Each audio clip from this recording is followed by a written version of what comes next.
Երեմյան կաթնամթերքը ստացվում է սեփական ֆերմայի անարատ բնական առողջարար ակարգի կաթից, կերարտադրությունից մինչև փակ շղթայով կաթնամթերքի ստացում։ Երեմյան կաթնամթերքը վերահսկում է կաթնարտադրության ամբողջ ընթացքը։ Կաթը սեր է, ուժ եւ առողջություն։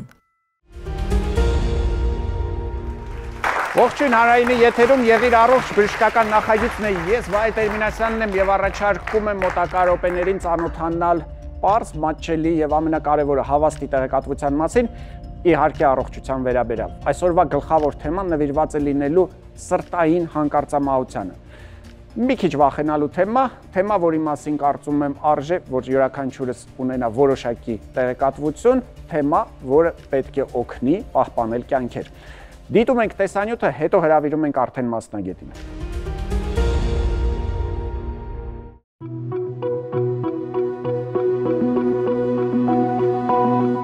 Լեոնարդո դա Վինչիի ձեռքի գործն է սրտի առաջին անատոմիական պատկերը թղթի վրա։ 1500-ականների սկզբին վերածննդի շրջանի մեծ մտածողը նախ սկսեց հետազոտել ցլերի եւ խոզերի սրտերը։ Ավելի ուշ դիահերձումների ընթացքում նա իր եւ աշխարհի համար բացահայտեց նաեւ մարդու սիրտը։ Դա Վինչին հասկացել էր, որ սիրտը մկան է, նրա գծագրերում երևում են նույնիսկ սրտի փականները։ Բարդ ու յուրօրինակ իր կառուցվածքով սիրտն այսօր էլ չի դադարում հետաքրքրել գիտնականներին, քանի որ մահաբեր հիվանդություններ առաջացնողների շարքում առաջիններից է։ Առողջապահության համաշխարհային կազմակերպությունը հազանգում է տարեցտարի երիտասարդանում են սիրտանոթային հիվանդությունները։ Նստակյաց կյանքը, ճարպակալումը, ծխախոտի ու ալկոհոլի չարաշահումն առաջինը հարվածում են հենց մեր սրտին։ Այսօր ըստ Առողջապահության համաշխարհային կազմակերպության տվյալների զարգացած երկրներում մահացությունը սիրտանոթային հիվանդություններից կազմում է 40-ից 60%։ Երիտասարդացել են նաև ինֆարկտի դեպքերը։ Ամբողջ աշխարհում սրտամկանի ինֆարկտի տարածվածությունը 23.3% է։ Այն հանդիպում է մինչև 50 տարեկան անձանց շրջանում, տղամարդկանց դեպքում ավելի երիտասարդ տարիքում։ Իսկ մինչև 36 տարեկան կանանց մոտ ինֆարկտի 76% դեպքերում պատճառը ծխախոտն է։ Որպեսզի սիրտն անխափան ծառայի ամբողջ կյանքում, կարևոր է անցնել առողջ կենսակերպի։ Տարիներ առաջ Հոլանդիայում կատարվեց ուշագրավ մի հետազոտություն։ Թիրախային խմբերը 3-ն էին՝ հետիոտները, հեծանվորդները եւ վարորդները։ Հոլանդացի գիտնականները պարզեցին, որ հեծանվորդները միջինում 5.5, իսկ հետիոտները 3.5 տարով ավելի երկար են ապրում, քան վարորդները։ Պատճառը առողջ սիրտն է։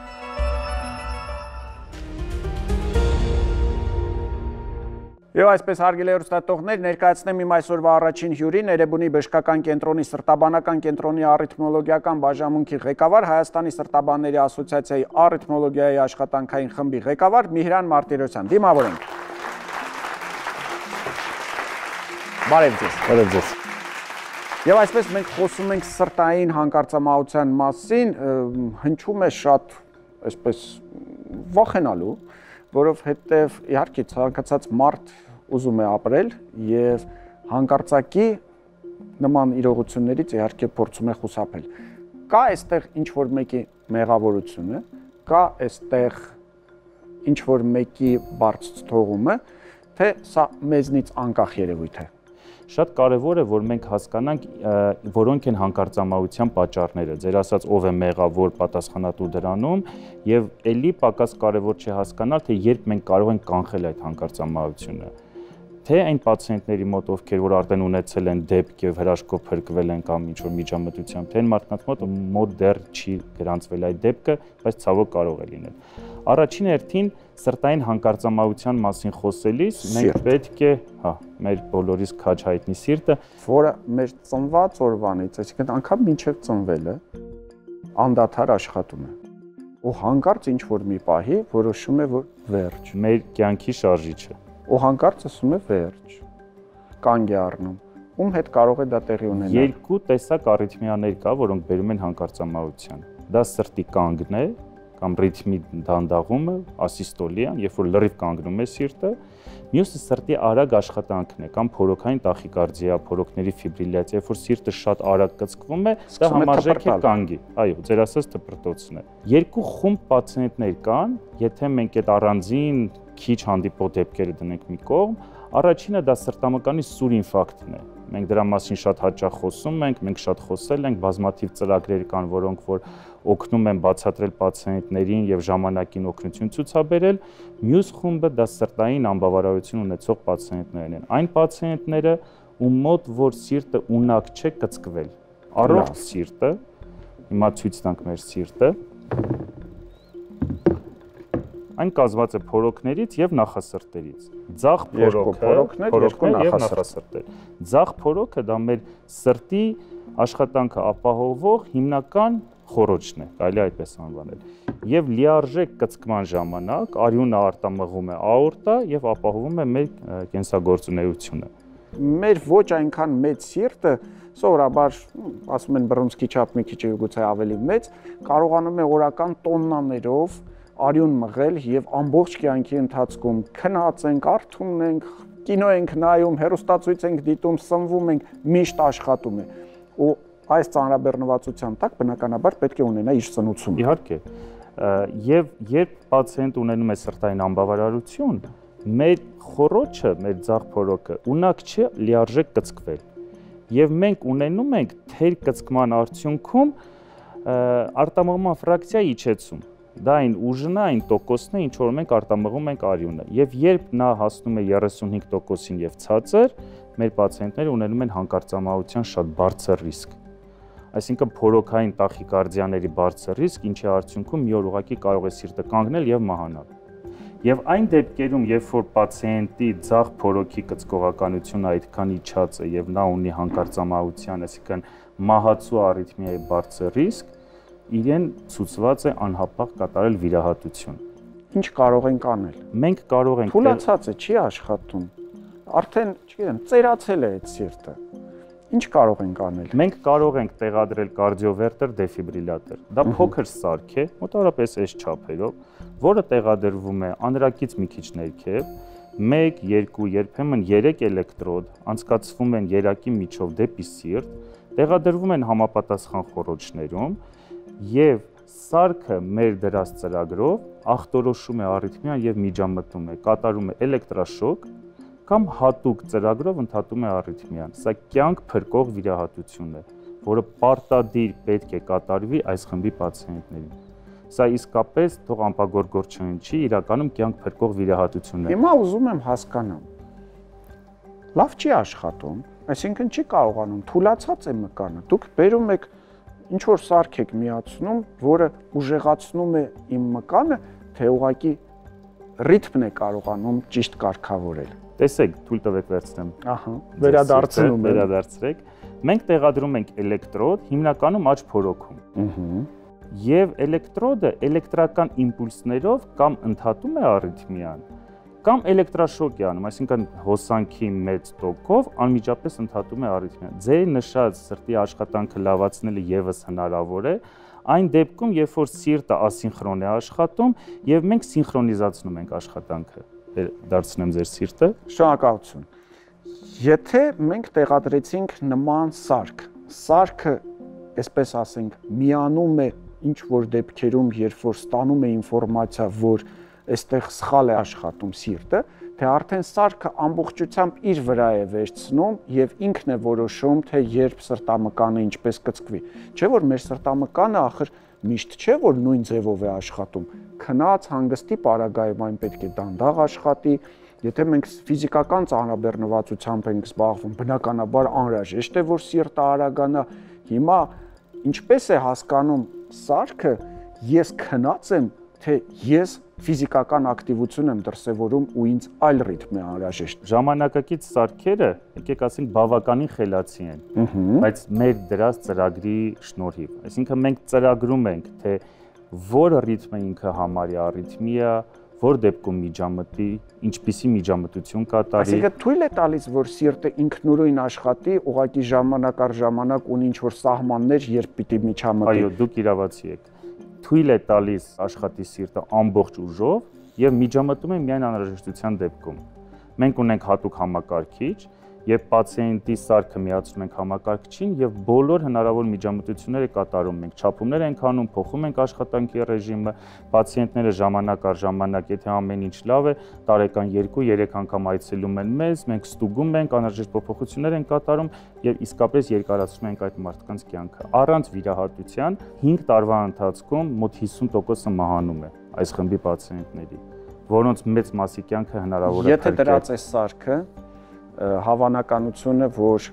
կունենանք վատ վախճան, 50%-ից իջնում է ինչքան։ Շատ քիչ է, մինչև 10-15%։ Այսինքն անգամներով կարողանում ենք նվազեցնել։ Անգամներով մենք զգալի պակասեցնում ենք մահացությունը։ Պետք չէ մոռանալ դեղորայքի մասին։ Դեղորայքը շատ լուրջ, շատ կարևոր դեր է կատարում, բայց առանց սարքի անհնար է։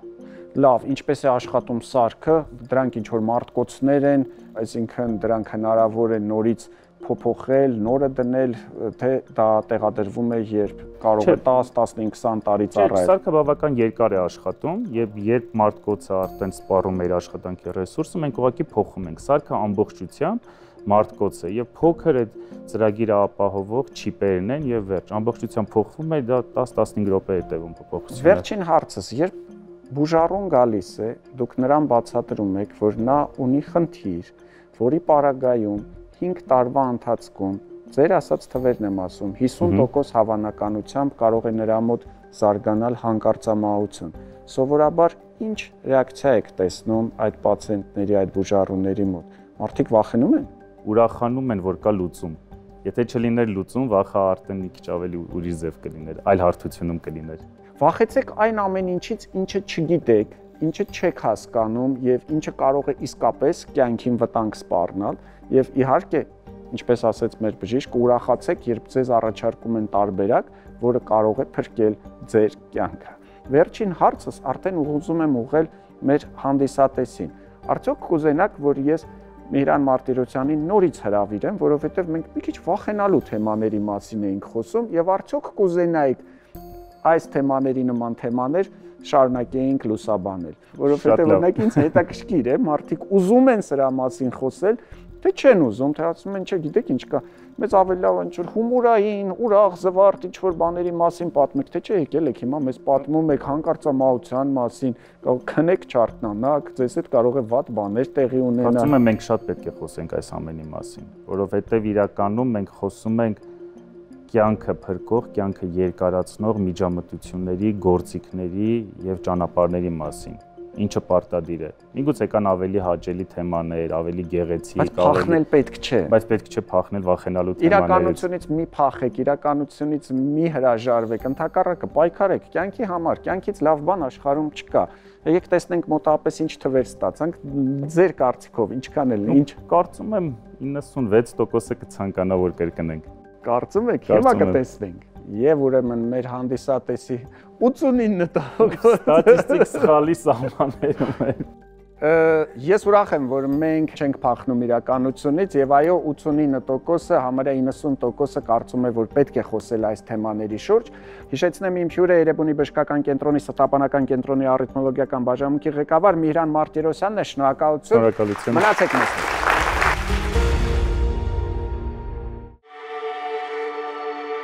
Մեր սիրտը սկսում է բաբախել բեղմնավորումից 4 շաբաթ անց եւ չի դադարում մինչեւ մահ։ Մեր կյանքի գլխավոր շարժիչը երբեմն փոխում է իր ռիթմը, ազդելով կյանքի որակի վրա եւ ի վերջո բերելով մահվան։ Արդեն 20 տարուց ավելի սրտի ամենատարբեր հիվանդությունները մնում են մահացության գլխավոր պատճառն աշխարհում։ Առողջապահության համաշխարհային կազմակերպության տվյալներով, եթե 2000 թվականին սրտի հիվանդությունները տարեկան խլում էին 2 միլիոն մարդու կյանք, ապա 2019-ին այդ թիվը հասել է 9 միլիոնի։ Մի փոքր ցավ կարող է ունենալ։ Տարեկան միլիոնավոր կյանքեր խլող սրտային հիվանդությունների դեմ այսօր աշխարհում ու արդեն նաև Հայաստանում ներդրվում են բացառիկ սարքեր եւ վիրահատական մեթոդներ, որոնք իսկապես կյանքեր են փրկում։ Բուժարուն ունի սրտային անբավարարություն եւ մի քանի տարի առաջ ունի կրած աորտոկորոնաշնտավորում եւ մենք շատ լավ գիտենք, որ սրտային անբավարարության պացիենտները ունեն հանկարծամահության բարձր ռիսկ։ Պլանավորում ենք կատարել կարդիովերտեր դեֆիբրիլատորի իմպլանտացիա սրտային հանկարծամահության կանխարգելման նպատակով։ Երբ դեղամիջոցներն այլևս չեն օգնում, գործի է դրվում կարդիովերտեր դեֆիբրիլյատորը։ Այն ասես փոքրիկ համակարգիչ լինի, որը տեղադրվելով ենթամաշկային հատվածում կանոնավորում է սրտի խախտված ռիթմը, նվազագույնի հասցնելով սրտի պատճառով հանկարծամահության ռիսկը։ Ձախ ենթանրակային շրջանում պատրաստվում է փոքր գրպանիկ, որտեղ տեղադրվելու է սարքը։ Երակային մուտքով էլեկտրոդը,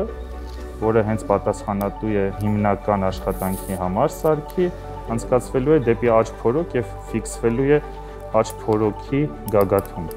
Սրտի կանգը կանխարգելող այս սարքի տեղադրումն իրականացվում է բուժառուի համար նվազագույն անհարմարություններով։ 90% դեպքերում ցավազրկումը տեղային է։ Սարքը չափերով մեծ չէ, այնպիսի կառուցվածք ունի, որպեսզի նվազագույն անհարմարություն պատճառի բուժառուներին, որովհետև մենք սարքը տեղադրում ենք հիմնականում ձախ, երբեմն աջ ենթանրակային շրջանում, ձախում տեղադրում ենք, որովհետև մեր բուժառուների մեծ մասը աչլիկ է, որպեսզի առօրյա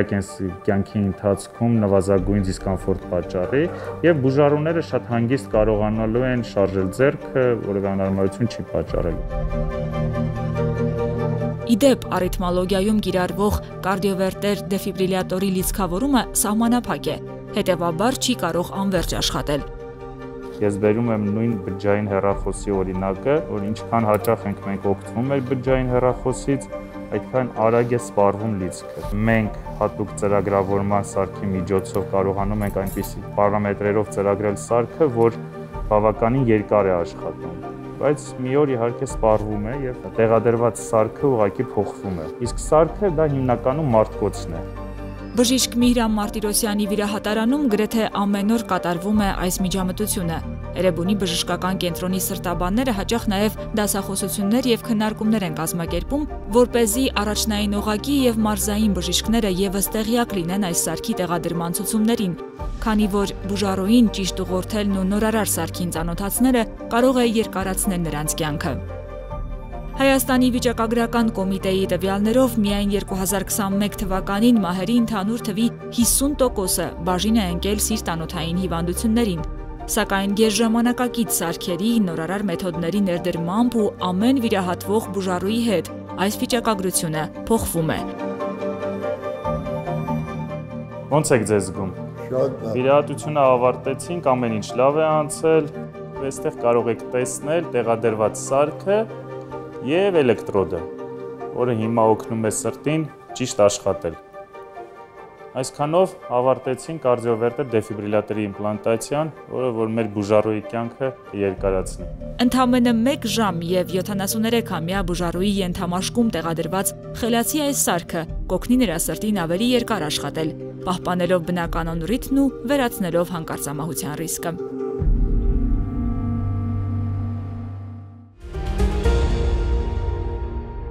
Երեմյան կաթնամթերքը ստացվում է սեփական ֆերմայի անարատ բնական առողջարար ակարգի կաթից։ Գերարտադրությունից մինչև փակ շղթայով կաթնամթերքի ստացում։ Երեմյան կաթնամթերքը վերահսկում է կաթնարտադրության ամբողջ ընթացքը։ Կաթը սեր է, ուժ եւ առողջություն։ Անցնենք ծնողների դպրոցի եւ տաղավար հրավիրենք մեր մանկաբույժին Գայանե Հովհաննիսյանն է այսօր մեզ հետ։ Ողջույն բժշկուհի։ Բարև ձեզ։ Իդեպ մեր գոլեգայի հետ ծանոթ եք։ Դեռ համալսարանական տարիներից։ Համալսարանական տարիներից, այո, մեր պրոֆեսորն է եւ ամենաանհարմար հարցերը այսուհետեւ նա է տալու։ Այսօր մենք խոսելու ենք աղջիկների սեռահասունացման մասին, փորձելու ենք հասկանալ մանկական գինեկոլոգների դերը եւ ամենակարևորը ծնողների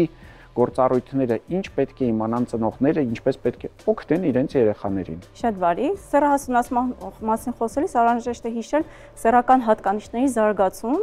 եւ դեռևս 1940-ական թվականներից Լոնդոնից հայտնի մանկաբույժ մշակել է սխեմա, մենք ներկայումս դա էլ օգտագործում ենք կոշմեթաների սխեմա, ըստ որի մենք գնահատում ենք թե տղաների եւ թե աղջիկների սեռահասունացումը։ Ինձ թվում է քո ընկերներից մեկն էր։ Ինչ ասել է սեռահասունացում, դա արտաքին սեռական հատկանիշների զարգացումն է, որոնցից են աղջիկների մոտ կրծքագեղձերի զարգացումը, տղաների մոտ սեռական օրգանի եւ ամորձիների զարգացման էտապներն են, ինչպես նաեւ երկու սեռի երեխաների մոտ ցալքի եւ անոթափոսի թևատակերի մազածածկույթի զարգացումը առաջացումը եւ զարգացումը հերթական փուլերով։ Այսօր եկեք խոսենք աղջիկների մասին եւ փորձենք հասկանալ, թե որ տարիքում է նախ սկսում սեռահասունացումը եւ արդյոք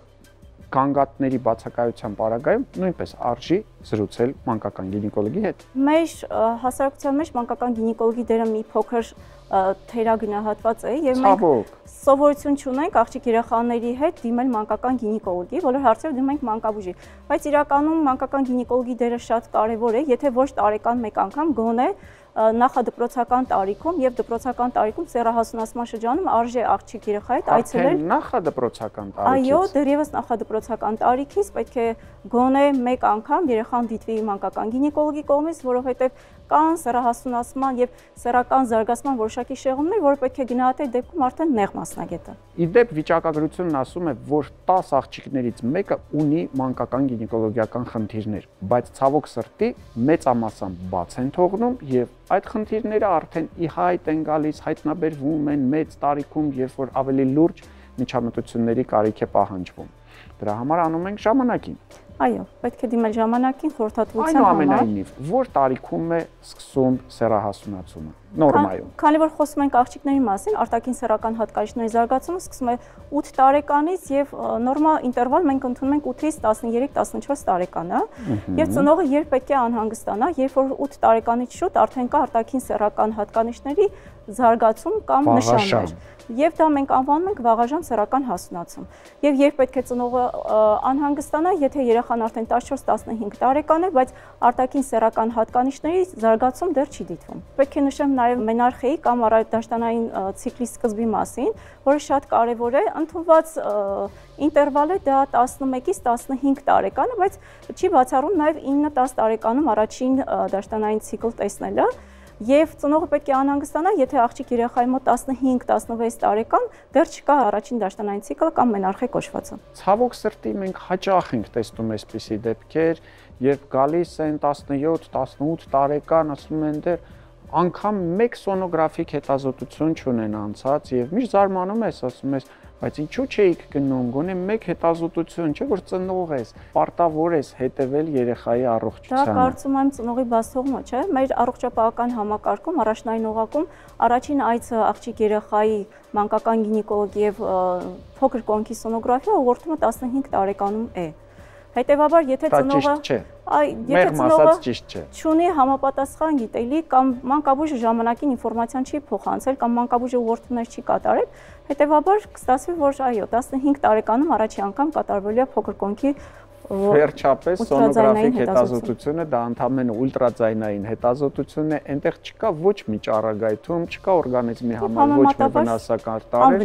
այսինքն բացարձակ անվնաս հետազոտությունն է, ոչինչ չի պահանջվում, ընդհանրապես 5 րոպե ժամանակ։ Եկեք նաև հասկանանք, ինչպիսի խնդիրներ են առաջացնում նույն հիգիենիկ, սանիտարահիգիենիկ կանոնները չպահպանելը կամ ինչ պետք է իմանան եւ երեխային ինչ պետք է սովորեցնեն ծնողները։ Այո, շատ կարեւոր է հիգիենայի պահպանումը աղջիկ երեխաների համար, դա նախ լվացումներն են, շատ հաճախ տեսնում ենք բավական մեծ թվով լվացումներ են կատարում համապատասխան ինտիմ զոնային ոչ բնորոշ նյութերով եւ ջրի շիթի ուղղությունն է սխալ, պետք է լինի առաջից հետ, նույն ներքնաշորերը պետք է լինեն մաքուր նյութից եւ ծնողը պետք է երեխային հուշի, ինչ հաճախությամբ պետք է ներդիրները փոխի եւ ինչպես կազմակերպի հիգիենայի բոլոր հարցերը։ Եվ շատ կարևոր է նաեւ սեռադաստիարակման մասին խոսելը, հա, երբեմն ծնողները խուսափում են խոսել սեռական դաստիարակման մասին, հիգիենայի մասին իրենց երեխաներին։ Այստեղ նորից պետք է նշել մանկական գինեկոլոգի եւ մանկաբույժի դերը, ովքեր որ կարող են բեռը հանել ծնողների ուսերից եւ իրենք զրուցել համապատասխան թեմայի մասին եւ տալ բոլոր այն մինիմալ գիտելիքը, որ անհրաժեշտ է աղջիկ երեխաների սեռահասունացման շրջանում առողջ լինելու համար։ Շնորհակալություն։ Ես կարծում եմ եւս մեկ անգամ փորձենք ընդհանրացնել եւ գալ եզրակացության։ Աղջիկ երեխային անպայման պետք է տանել զրուցել մեկ անգամ գոնե մանկական գինեկոլոգի հետ։ Աղջիկ երեխային պետք է սովորեցնել սանիտարահիգիենիկ բոլոր կանոնները։ Աղջիկ երեխային հոգեբանորեն պետք է պատրաստել այն փոփոխություններին, որ տեղի են ունենալու օրգանիզմի հետ, եւ իհարկե պետք է լինել նրա կողքին միշտ եւ օգնել, որպեսզի այդ ամենը անցնի հարթ։ Շնորհակալություն։ Հիշեցնենք, որ մեր հյուրը այսօր մանկաբույժ Գայանե Հովհաննիսյանն էր, իսկ մենք շարունակում ենք հաղորդումը։ Մնացեք մեզ հետ։ Սնվենք հաճույքով եւ մնանք առողջ։ Դա մեր հաղորդման հաջորդ հատվածն է եւ նաեւ մեր գաղափարախոսությունն է, որովհետեւ մենք վստահ ենք, որ կարելի է համով եւ միաժամանակ օգտակար սնունդ ստեղծել։ Եվ իհարկե այդ ընդունել եւ հաճույք ստանալ։ Մեր հյուրը այսօր կենսաբան Քրիստինե Հակոբյանն է, մենք այսօր զրուցում ենք մի քանի սննդատեսակների մասին, մասնավորապես հայկական խոհանոցին բնորոշ ձուն եւ իհարկե հայկական խոհանոցին բնորոշ կատնամթերքից օրինակ կարագը։ Այս երկուսը կարծում եմ միշտ գրեթե կան։ Հիշեցնեմ, որ նաև մենք ունենք ցուցադրման հովանավոր Երեմյան ընկերությունը առողջ անարատ եւ 100% բնական կատնամթերքով։ Ամենալավ նախաճաշը ո՞րն է։ Լավաշ, կարագ, հավկիթ, կանաչեղեն ու ցանկացած ձեր նախընտրած բանջարեղենը։ Լավ։ Կարծում եմ դրանից ավելի պարզ եւ ձվից օգտակար։ Եկեք փորձենք հասկանալ, դուք կարող եք պատրաստել, դուք կարող եք պատրաստել, ես կարծում եմ, սիրում եմ պատրաստել, մեծ հաճույքով։ Ես միայն ուրախ եմ։ Այո։ Ես անպայման կհամտեսեմ ձեր պատրաստածը։ Բուսամ կհավանել։ Ժամանակին ձուն ասում էին, ես երբ ուսանող էի, դա շատ երկար տարիներ առաջ էր, ասում էին, որ շաբաթական 2-3 ձվից ավելի օգտագործել չի կարելի։ Ես գիտեմ, որ ժամանակակից բժշկությունը եւ սննդաբանությունը ասում են, ոչ, չկա այդպիսի բան, ինչքան ուզում եք ձու 3։ Ինչ է ասում Քրիստինե Հակոբյանը։ Փառք Աստծո, մենք օգտվում ենք ոչ միայն նոր գիտելիքներով, նաև հիմնվում ենք մեր հնուց եկած գիտելիքների վրա։ Մեր պապերը օգտագործել են ամեն օր ձու։ Ու ոնց տեսնում ենք, տենց վատ բաներ շատ չի եղել, այո, վատ չէին ապրում։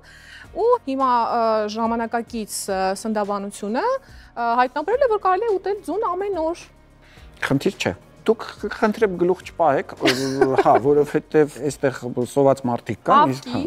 ահա։ Լավ, այսինքն ամեն օր կարող ենք հավկիթ օգտագործել։ Այո։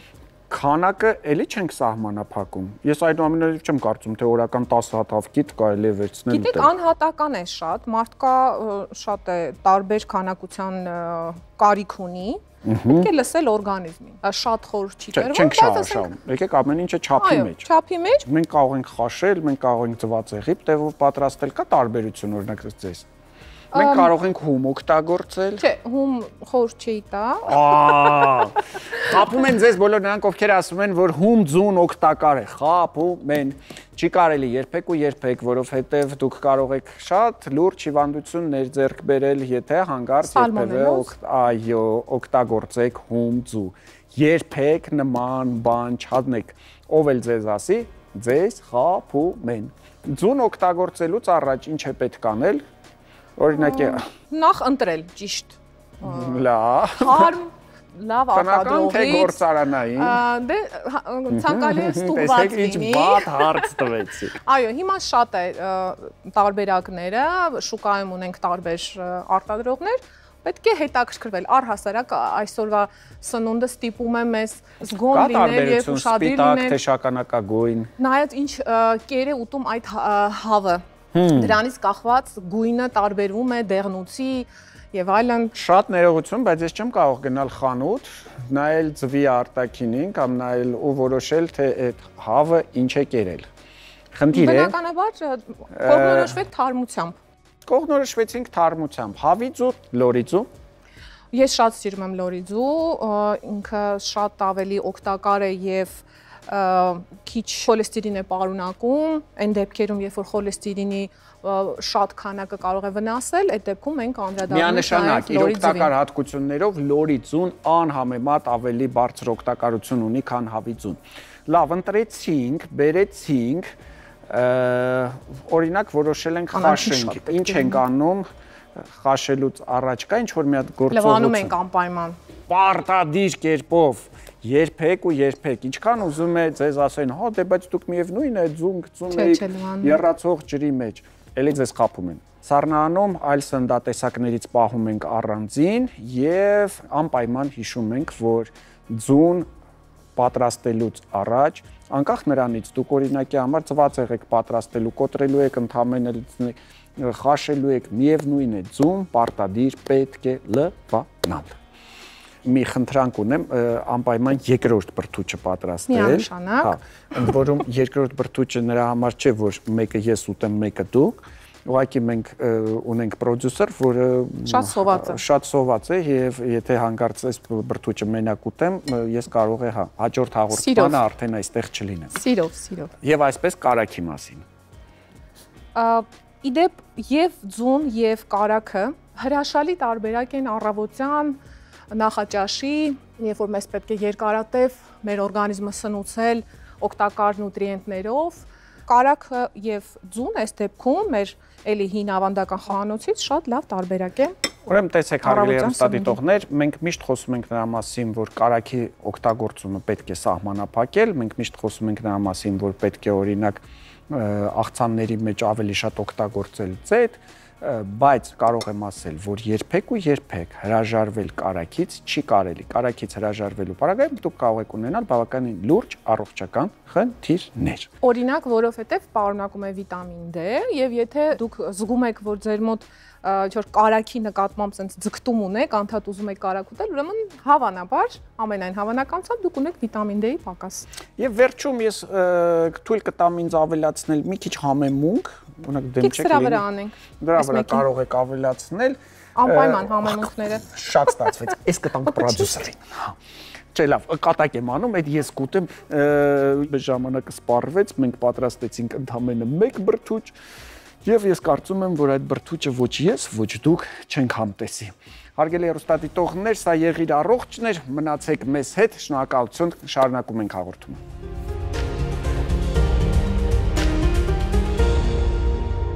Ողջույն, ձեզ հետ գեղեցկության արվեստն է։ Այսօր խոսելու ենք մազաթափությունից, որը որ շատ մեծ տարածում ունի ամբողջ երկրագնդում։ Մազաթափության պատճառ կարող են հանդիսանալ մեր նյարդային համակարգի խանգարումները, տարած վիրուսային հիվանդությունները, վիրահատությունները։ Այսօր մեր բուժարուի մոտ կտեսնենք ընդհանուր մազաթափություն։ Նախ կատարվում է մազարմատների աճը կարգավորող եւ մազարմատները արթնացնող պրեպարատի ներարկում։ Բուժարուից վերցնում ենք իրից սեփական արյունը, ապա արյունից ստանում ենք պլազման, որը որ ունի հզոր վերականգնող եւ մազերը աճացնող հատկություն, այնուհետեւ ներարկում ենք գլխամաշկի հատվածում, որից հետո արդեն նշանակվում է հատուկ բուժում, որն է մեր լազերոթերապիան։ Ֆիզիոթերապևտիկ լազերը հենց նախատեսված է մազերի ֆոլիկուլների աճը կարգավորելու համար։ Սկսում են մեր մազարմատները ավելի ակտիվանալ, գլխամաշկում այդ քորի եւ մնացած կարմրության այդ պրոցեսները հետ գնալ։ Միջամտությունից հետո, որը որ կատարվում է գլխամաշկին մազաթափության համար, մոտավորապես 5-ից 10 օրվա մեջ մենք արդեն պետք է տեսնենք մազաթափության կանգ, բայց քանի որ մեր մազերը չեն աճում 10 օրվա մեջ, մենք պետք է զինվենք համբերությամբ եւ մոտավորապես 1-2 ամսվա մեջ նոր հաճախորդը տեսնի իր գլխամաշկում որևիցե փոփոխություններ։ Ինչ հարգելի հեռուստադիտողներ, այսօրվա համար այսքանը, հիշեցնեմ, որ ցուցադրման հովանավորն է Երեմյան ընկերությունը, առողջ, անարատ եւ 100%-անոց բնական կաթնամթերքով։ Վերջում ուզում եմ եւս մեկ անգամ հիշեցնել, որ մեր ամբողջ թիմը աշխատում է, որպեսզի ձեզ յուրաքանչյուրը լինի առողջ։ Եղիր առողջ, կհանդիպենք։